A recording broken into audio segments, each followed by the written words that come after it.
ꯃꯌꯥꯝꯅ ꯄꯥꯝꯅꯒꯗꯧꯕ ꯍꯥꯏꯕ ꯇꯥꯔꯦ ꯍꯟꯗꯛ ꯑꯩꯈꯣꯏꯒꯤ ꯆꯥꯛꯀꯧꯕꯒ ꯃꯔꯤ ꯂꯩꯅꯅ ꯑꯣꯐꯔ ꯍꯥꯏꯇꯥꯔꯦ ꯁꯤꯃꯗꯤ ꯃꯃꯜꯁꯦ ꯑꯗꯨꯝ ꯌꯥꯝ ꯊꯤꯅ ꯍꯣꯡꯉꯦꯀꯣ ꯑꯗꯨꯅ hello welcome back to my channel 7 Speed Manipur ꯉꯁꯤ ꯑꯅꯧꯕ ꯚꯤꯗꯤꯑꯣ ꯑꯃꯒ ꯃꯌꯥꯝꯒꯤꯗꯃꯛꯇ ꯑꯩꯈꯣꯏꯒꯤ ꯅꯤꯉꯣꯜ ꯆꯥꯛꯀꯧꯕ ꯗꯤꯋꯥꯂꯤꯒ ꯃꯔꯤ ꯂꯩꯅꯅ ꯍꯥꯏꯕ ꯇꯥꯔꯦ ꯁꯤꯗ ꯑꯩꯈꯣꯏ ꯉꯁꯤꯒꯤ ꯚꯤꯗꯤꯑꯣꯁꯦ ꯌꯥꯝꯅ ꯈꯤꯇꯪ ꯇꯣꯉꯥꯟꯕ ꯍꯥꯏꯗꯤ ꯈꯔ ꯒꯥꯔꯤꯁꯦ ꯈꯤꯇꯪ ꯃꯑꯣꯡ ꯇꯥꯕ ꯈꯔ ꯌꯥꯎꯋꯦꯕꯀꯣ ꯑꯗꯣ ꯁꯤ ꯒꯥꯔꯤꯁꯦ ꯃꯔꯨꯑꯣꯏꯅ ꯍꯌꯦꯡꯒ ꯍꯪꯆꯤꯠꯀ ꯃꯁꯦꯝꯒ ꯁꯇꯔꯗꯦ ꯁꯟꯗꯦ ꯑꯦꯟ ꯃꯟꯗꯦ ꯀꯣ ꯁꯤꯒꯤ ꯃꯅꯨꯡꯁꯤꯗ ꯑꯩꯈꯣꯏꯒꯤ ꯍꯤꯌꯥꯡꯒꯩꯒꯤ ꯊꯥꯁꯤꯒꯤ ꯅꯨꯃꯤꯠ ꯑꯐꯕ ꯍꯥꯏꯕ ꯇꯥꯔꯦ ꯁꯤꯐꯥꯎꯒꯤ ꯃꯅꯨꯡꯁꯤꯗ ꯂꯧꯔꯒꯗꯤ ꯒꯥꯔꯤꯁꯦ ꯍꯥꯏꯗꯤ ꯁꯤꯐꯥꯎ ꯃꯅꯨꯡꯗ ꯂꯧꯕꯤꯔꯒꯗꯤ ꯏꯁꯥꯗ ꯅꯨꯡꯉꯥꯏꯕ ꯌꯥꯏꯐꯕ ꯑꯗꯒꯤ ꯑꯃ ꯂꯩꯗꯅ ꯑꯗꯨꯝꯕꯒꯤ ꯈꯨꯗꯝ ꯆꯥꯡꯗꯝ ꯑꯃꯁꯨ ꯍꯥꯏꯗꯤ ꯍꯥꯏꯅꯩ ꯍꯥꯏꯇꯥꯔꯦ ꯃꯌꯥꯝꯅ ꯑꯐꯕ ꯅꯨꯃꯤꯠ ꯍꯥꯏꯇꯥꯔꯦ ꯁꯝꯅ ꯍꯥꯏꯔꯒꯗꯤ ꯄꯣꯠ ꯑꯃ ꯂꯧꯕ ꯃꯇꯝꯗ ꯑꯐꯕ ꯅꯨꯃꯤꯠ ꯌꯦꯡꯅꯩꯗꯅꯀꯣ ꯑꯗꯨꯒꯤꯗꯃꯛꯇ ꯍꯌꯦꯡꯅꯦ ꯍꯪꯆꯤꯠꯅꯦ ꯃꯁꯦꯝꯅꯦ ꯁꯤ ꯃꯅꯨꯡꯁꯤꯗ ꯂꯧꯍꯧꯔꯒꯗꯤ ꯕꯦꯁ ꯇꯥꯔꯦꯀꯣ ꯑꯗꯣꯝꯒꯤ ꯄꯨꯟꯁꯤꯗ ꯅꯨꯡꯉꯥꯏꯕ ꯌꯥꯏꯐꯕ ꯑꯗꯨꯝꯕ ꯃꯪꯒꯣꯜꯒꯤ ꯀꯩ ꯍꯥꯏꯇꯥꯔꯦ ꯑꯗꯨꯝꯕ ꯃꯈꯜꯒꯤ ꯍꯥꯏꯇꯥꯔꯦ ꯑꯗꯨꯝꯕ ꯑꯃꯗꯤ ꯑꯣꯏ ꯍꯥꯏꯇꯥꯔꯦ ꯑꯗꯣ ꯌꯦꯡꯁꯦ ꯀꯩ ꯒꯥꯔꯤꯅꯣ ꯍꯥꯏꯕꯗꯨꯀꯣ ꯑꯗꯣ ꯃꯊꯪ ꯑꯩ ꯎꯠꯆꯔꯛꯑꯒꯦ ꯒꯥꯔꯤꯁꯤꯡꯁꯦ ꯑꯗꯨꯝ ꯃꯌꯥꯝꯅ ꯄꯥꯝꯒꯗꯕ ꯒꯥꯔꯤ ꯁꯨꯝ ꯈꯔ ꯌꯥꯎꯔꯦꯀꯣ ꯑꯗꯣ ꯁꯤꯒꯤ ꯒꯥꯔꯤꯁꯤ ꯍꯦꯛ ꯀꯩꯅꯣ ꯇꯧꯕꯒ ꯍꯥꯟꯅ ꯑꯗꯨꯝ ꯂꯥꯛꯁꯟꯕꯤꯍꯧ ꯑꯗꯨ ꯑꯣꯏꯇꯥꯔꯒꯗꯤ ꯍꯥꯏꯗꯤ ꯀꯥꯟꯅꯕ ꯑꯗꯣꯝꯒꯤ ꯀꯥꯟꯅꯕꯗꯣ ꯑꯗꯨꯝ ꯍꯥꯟꯅ ꯂꯥꯛꯄ ꯃꯤꯗꯨꯅ ꯑꯗꯨꯝ ꯀꯥꯟꯅꯕꯗꯣ ꯐꯪꯒꯅꯤꯅ ꯑꯩꯅ ꯍꯥꯏꯖꯅꯤꯡꯉꯤꯀꯣ ꯑꯗꯣ ꯌꯦꯡꯉꯁꯤ ꯆꯤꯡꯃꯔꯣꯡ ꯀꯥꯔ ꯕꯖꯥꯔꯒꯤ ꯉꯁꯤ ꯑꯩꯈꯣꯏꯒꯤ ꯗꯤꯋꯥꯂꯤꯒꯤ ꯅꯨꯃꯤꯠꯇ ꯍꯥꯏꯇꯥꯔꯦ ꯉꯁꯤ ꯑꯩ ꯁꯨꯇꯤꯡ ꯇꯧꯔꯤꯁꯦ ꯗꯤꯋꯥꯂꯤ ꯅꯨꯃꯤꯠꯅꯦꯕꯀꯣ ꯑꯗꯣ as soon as possible ꯍꯥꯏꯕ ꯇꯥꯔꯦ ꯍꯌꯦꯡꯃꯛ ꯑꯩ ꯚꯤꯗꯤꯑꯣ ꯊꯥꯔꯛꯄ ꯉꯝꯅꯕ ꯍꯣꯠꯅꯖꯔꯛꯀꯦ ꯌꯥꯝ ꯃꯈꯥ ꯇꯥꯅ ꯌꯦꯡꯃꯤꯟꯅꯁꯤ ꯑꯗꯣ ꯁꯕꯁꯀ꯭ꯔꯥꯏꯕ ꯂꯥꯏꯛ ꯑꯦꯟ ꯁꯤꯌꯔ ꯁꯣꯏꯗꯅ ꯇꯧꯁꯟꯕꯤꯔꯝꯃꯨ ꯏꯍꯥꯟ ꯍꯥꯟꯕꯗ ꯑꯩꯈꯣꯏ ꯖꯤꯞꯁꯤꯗꯒꯤ ꯍꯥꯟꯅ ꯇꯧꯖꯔꯒꯦ ꯖꯤꯞꯁꯤꯁꯤ ꯌꯥꯝ ꯗꯤꯃꯥꯟ ꯂꯩꯕ ꯀꯩꯅꯣꯅꯦ 2013ꯒꯤꯅꯤꯀꯣ ꯑꯗꯣ ꯃꯥꯒꯤ ꯄ꯭ꯔꯥꯏꯁ ꯗꯤꯃꯥꯟꯁꯦ 380 ꯁꯨꯃꯥꯏꯅ ꯂꯩ ꯌꯥꯝ ꯑꯗꯨꯝ ꯂꯤꯡꯉꯤ ꯒꯥꯔꯤ ꯀꯥ ꯑꯗꯨꯝ ꯌꯦꯡꯕꯤꯔꯨꯀꯣ ꯁꯨꯃꯥꯏꯅ ꯂꯩ ꯑꯗꯣ ꯃꯅꯨꯡꯒꯤꯁꯨ ꯑꯩ ꯍꯥꯏꯐꯦꯠꯇꯪ ꯌꯦꯡꯍꯟꯖꯔꯛꯀꯦꯀꯣ ꯁꯤꯅꯤ ꯃꯅꯨꯡꯁꯤꯗ ꯁꯨꯃꯥꯏꯅ ꯎꯒꯅꯤꯀꯣ ꯑꯗꯣ ꯃꯅꯤꯡꯒꯤ ꯇꯌꯥꯔꯁꯨ ꯌꯦꯡꯕꯤꯔꯣ ꯑꯗꯨꯝ ꯑꯣꯐ ꯔꯣꯗ 4x4ꯅꯤꯀꯣ ꯑꯗꯨꯝ ꯌꯥꯝ ꯊꯤꯅ ꯅꯨꯡꯉꯥꯏꯒꯗꯧꯕ ꯒꯥꯔꯤꯅꯦ ꯑꯗ ꯃꯊꯪꯗ ꯍꯧꯖꯤꯛ ꯂꯥꯛꯀꯗꯣꯏꯁꯤꯅ ꯑꯩꯈꯣꯏ ꯏꯀꯣꯚꯦꯟ ꯁꯤ ꯂꯩꯔꯦ ꯏꯀꯣꯚꯦꯟꯒꯤ ꯂꯨꯛꯁꯦ ꯁꯨꯃꯥꯏꯅ ꯌꯦꯡꯕꯤꯔꯣ ꯑꯗꯨꯝ ꯇꯌꯥꯔꯁꯦ ꯌꯥꯝ ꯊꯤ ꯐꯔꯤꯀꯣ ꯑꯗꯩ ꯃꯁꯤ 2016ꯒꯤꯅꯦ ꯃꯥꯁꯦ ꯀꯩꯅꯣꯅꯦ ꯀꯤꯂꯣꯃꯤꯇꯔꯁꯦ 67ꯃꯨꯛ ꯊꯧꯔꯦꯀꯣ ꯑꯗꯨꯒ ꯄ꯭ꯔꯥꯏꯁꯅ 2,95,000 ꯁꯨꯃꯥꯏꯅ ꯂꯩꯒꯅꯤꯀꯣ ꯑꯗꯨꯒ ꯑꯃꯨꯛ ꯁꯣꯝꯗ ꯌꯥꯝꯅ ꯄꯥꯝꯅꯒꯗꯧꯕ ꯍꯥꯏꯕ ꯇꯥꯔꯦ ꯍꯟꯗꯛ ꯑꯩꯈꯣꯏꯒꯤ ꯆꯥꯛꯀꯧꯕꯒ ꯃꯔꯤ ꯂꯩꯅꯅ ꯑꯣꯐꯔ ꯍꯥꯏꯇꯥꯔꯦ ꯁꯤꯃꯗꯤ ꯃꯃꯜꯁꯦ ꯑꯗꯨꯝ ꯌꯥꯝ ꯊꯤꯅ ꯍꯣꯡꯉꯦꯀꯣ ꯑꯗꯨꯅ ꯃꯌꯥꯝ ꯏꯆꯤꯟ ꯏꯅꯥꯎꯁꯤꯡ ꯍꯥꯏꯔꯤꯕ ꯒꯥꯔꯤꯁꯤ ꯄꯥꯝꯕꯤꯕ ꯏꯆꯤꯟ ꯏꯅꯥꯎꯁꯤꯡ ꯂꯩꯔꯒꯗꯤ ꯑꯗꯨꯝ ꯑꯩꯈꯣꯏ ꯁꯤꯡꯒꯜ ꯑꯩꯈꯣꯏ ꯁ꯭ꯀ꯭ꯔꯦꯁ ꯐꯥꯎꯗ ꯂꯩꯇꯕꯒꯨꯝꯕꯅꯦ ꯁꯨꯡꯂꯩ ꯂꯩꯇꯦ ꯍꯥꯏꯕ ꯑꯗꯨꯝ ꯌꯥꯔꯦꯀꯣ ꯑꯗ ꯑꯩꯈꯣꯏꯒꯤ ꯏꯇꯩꯃ ꯏꯆꯟ ꯏꯆꯦ ꯑꯗꯒꯤ ꯂꯩꯗꯅ ꯏꯆꯤꯟ ꯏꯅꯥꯎꯁꯤꯡꯅ ꯑꯩꯈꯣꯏꯒꯤ ꯍꯟꯗꯛ ꯆꯥꯛꯀꯧꯕꯗ ꯀꯩ ꯍꯥꯏꯇꯥꯔꯦ ꯅꯥꯀꯟꯗ ꯐꯝꯃꯒ ꯉꯥꯟꯊꯣꯏꯔꯒ ꯆꯠꯄ ꯌꯥꯕꯒꯤ ꯈꯨꯗꯣꯡꯆꯥꯕ ꯑꯗꯨꯝ ꯐꯪꯒꯅꯤ ꯁꯤꯁꯦ ꯑꯗꯨꯝ ꯂꯧꯅꯤꯡꯉꯒꯁꯨ ꯍꯧꯖꯤꯛꯁꯦ ꯋꯦꯇꯤꯡ ꯄꯦꯔꯤꯌꯠ ꯃꯌꯥꯝ ꯑꯃ ꯂꯩꯕꯅꯤꯅ ꯈꯨꯗꯛꯇ ꯑꯗꯨꯝ ꯁꯤꯗꯤ ꯑꯗꯨم ꯂꯥꯛꯑꯒ ꯑꯗꯨꯝ ꯄꯨꯕ ꯌꯥꯔꯦꯀꯣ ꯁꯤꯒꯤ ꯈꯨꯗꯣꯡꯆꯥꯕꯁꯦ ꯂꯧꯕꯤꯌꯣ ꯁꯤ i20ꯅꯤꯀꯣ 2021ꯒꯤꯅꯤ ꯃꯦꯒꯅꯥ ꯂꯩꯔꯦꯀꯣ ꯁꯤ ꯂꯩꯔꯦ ꯀꯤꯂꯣꯃꯤꯇꯔ ꯆꯨꯝꯅꯗꯤ 15,000 ꯁ꯭ꯋꯥꯏꯃꯨꯛꯇꯪ ꯊꯧꯗ ꯉꯥꯏꯔꯤꯀꯣ 2021 ꯑꯗꯒꯤ ꯄ꯭ꯔꯥꯏꯁꯁꯦ ꯃꯔꯨꯑꯣꯏꯅ ꯄ꯭ꯔꯥꯏꯁꯁꯤꯅꯤꯀꯣ ꯄ꯭ꯔꯥꯏꯁꯁꯦ ꯃꯌꯥꯝ 5ꯀꯤ ꯃꯊꯛ ꯀꯥꯏꯔꯛꯀꯗꯧ ꯃꯥꯜꯂꯤꯀꯣ 5 ꯌꯧꯗꯦꯀꯣ 5 ꯁꯨꯡ ꯌꯧꯗꯦ 480 ꯑꯍꯥꯟꯕ ꯂꯥꯛꯄ ꯃꯤꯅ ꯑꯗꯨꯝ ꯈꯨꯗꯣꯡꯆꯥꯕ ꯑꯗꯨꯝ ꯂꯧꯕꯤꯕ ꯌꯥꯔꯦ ꯃꯅꯤꯡꯒꯤ ꯁꯨꯝ ꯎꯠꯆꯔꯛꯀꯦꯀꯣ ꯑꯍꯥꯟꯕ ꯂꯥꯛꯄ ꯃꯤꯅ ꯑꯗꯨꯝ ꯈꯨꯗꯣꯡꯆꯥꯕ ꯂꯧꯕꯤꯔꯣ ꯁꯤꯃꯗꯤ ꯁꯤ ꯃꯅꯤꯄꯨꯔ ꯅꯝꯕꯔꯅꯦ ꯏꯝꯐꯥꯜ ꯋꯦꯁꯀꯤꯀꯣ ꯌꯦꯡꯕꯤꯔꯣ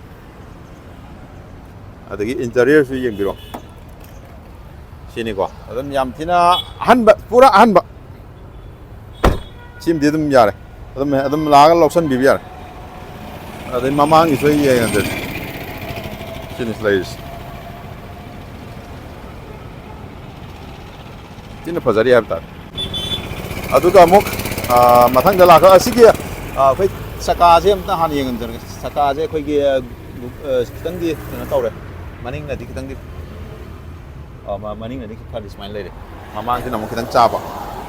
ꯀꯣ ꯁꯤ ꯂꯩꯔꯦ ꯃꯊꯪꯗ ꯑꯃꯨꯛ ꯂꯥꯛꯀꯗꯣꯏꯁꯤꯅ ꯑꯃꯨꯛ ꯑꯩꯈꯣꯏꯒꯤ ꯈꯤꯇꯪ ꯑꯣꯐ ꯔꯣꯗꯔ ꯄꯥꯝꯕꯁꯤꯅ ꯂꯝꯕꯤ ꯈꯤꯇꯪ ꯅꯨꯡꯉꯥꯏꯇꯕ ꯈꯣꯠꯄꯗ ꯁꯤꯖꯤꯟꯅꯕ ꯌꯥꯝꯅ ꯅꯨꯡꯉꯥꯏꯒꯗꯧꯕ ꯃꯈꯜꯒꯤ ꯒꯥꯔꯤ ꯃꯇꯝ ꯑꯃꯒꯤ ꯂꯦꯖꯦꯟꯗ꯭ꯔꯤ ꯍꯥꯏꯕ ꯌꯥꯔꯦ ꯕꯣꯂꯦꯔꯣꯅꯤꯀꯣ ꯂꯩꯔꯦ ꯀꯟꯗꯤꯁꯟꯁꯦ ꯁꯨꯃꯥꯏꯅ ꯂꯩꯒꯅꯤ ꯇꯌꯥꯔꯒꯤ ꯀꯟꯗꯤꯁꯟꯀꯣ ꯑꯗꯨꯝ ꯌꯦꯡꯕꯤꯔꯣ ꯁꯨꯃꯥꯏꯅ ꯎꯒꯅꯤꯀꯣ ꯑꯗꯩ ꯃꯥꯒꯤ ꯃꯅꯨꯡꯒꯤ ꯏꯟꯇꯔꯤꯌꯔꯁꯨ ꯁꯨꯃꯥꯏꯅ ꯎꯒꯅꯤ ꯂꯪꯇ꯭ꯔꯤꯛ ꯂꯪꯉꯤꯀꯣ ꯁꯤ ꯁꯨꯃꯥꯏꯅ ꯑꯗꯨꯝ ꯌꯦꯡꯕꯤꯔꯣ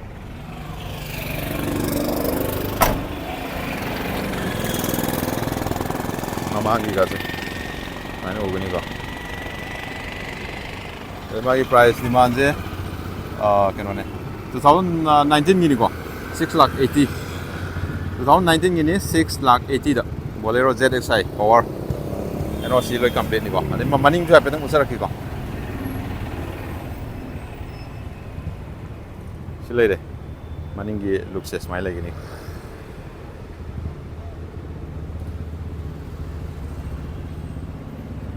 gari am di langi ko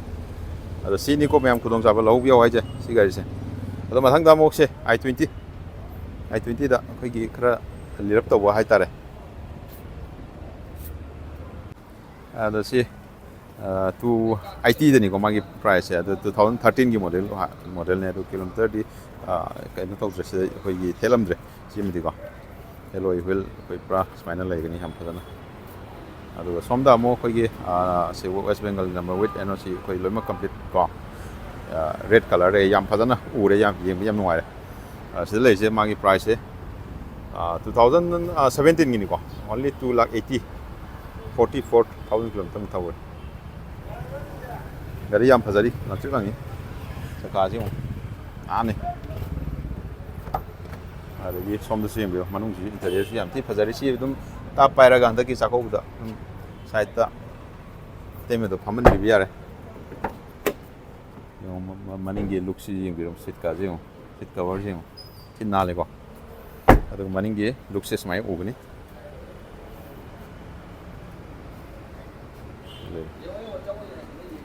Adesin I10 simadi tangdi kuire 2012 kini ko adu 2,35,000 ta sina 2,35,000 silai ko adu gamok mathang damo koi gi alto K10 silai re K10 ni ko sina gray color da silai re 2016 ko 2016 2,95,000 ni ko sina 2,95,000 31,000 kilometer mu thawre ko 2016 gini the price 2,95,000 ubi le ko gari se TRC ngi ko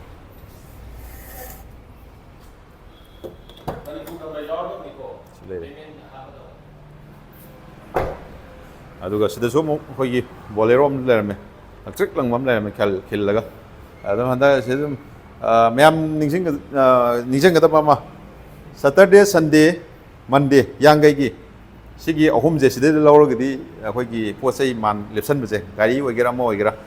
nungai ba yai pha ba chakot pa ma pi na tapi ko alam jing na ado si mayam dum tap payo bi yare price 8,60,000 aduga model 2022 32,000 km thau ngani ko gari se yengiro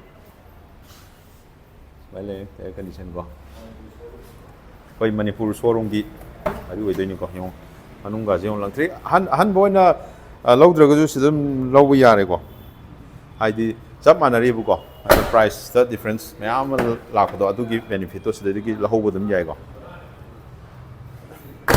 yo bolero thale yembiro pra han mane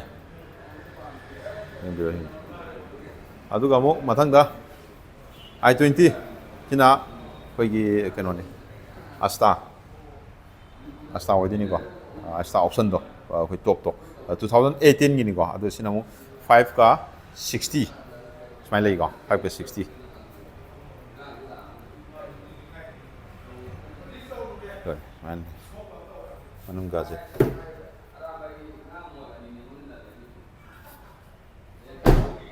aduga maningi smile ogoni ko yam tina gari se lingi hai tare ko